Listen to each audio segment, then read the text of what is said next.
Joining us now from Vatican City is Father Jim Martin. Father Martin, thank you so much for taking the time to speak with us. You were there. You witnessed history unfold earlier today. How surprised were you that the Cardinals chose an American? I was stunned. Obviously, he's the first American Pope.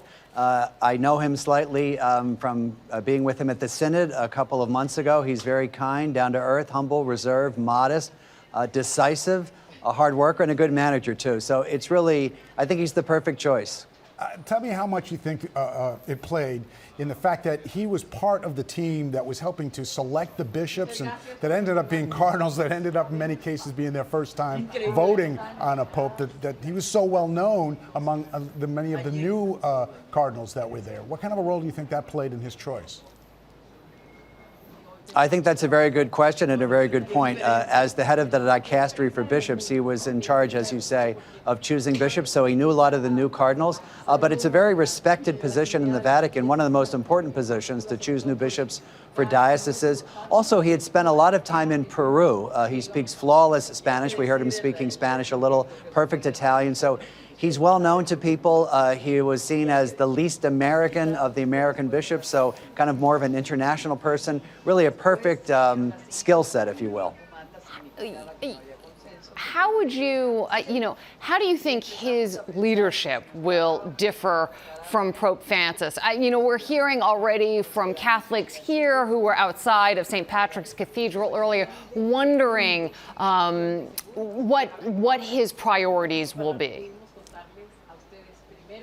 Well, it's hard to say. I mean, one message that he gives us is with his name, Leo XIV. And Leo XIII, for students of Catholic history, is the father of Catholic social teaching. So he is aligning himself immediately with workers, labor, the poor, right? And so I think that's one way of kind of telegraphing what he's interested in to begin with.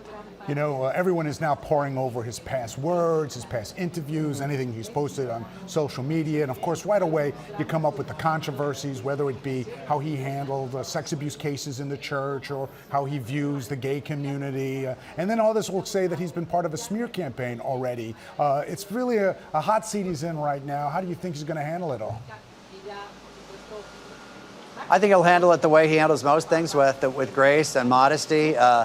I don't know much about those charges, but what I know from the limited time I spent with him is that he's a straightforward, down-to-earth, modest guy, and also a good manager. You know, he was the head of the Augustinian order. We just heard about Villanova. Those are the Augustinians that run Villanova, which means he's a good manager, too. He's a good manager and a good decision maker. Well, we're wishing him the very best, as well as all the Catholics I know who are very happy and excited about this new chapter in the religion. Father Martin, thank you so much for joining us live. We do appreciate it.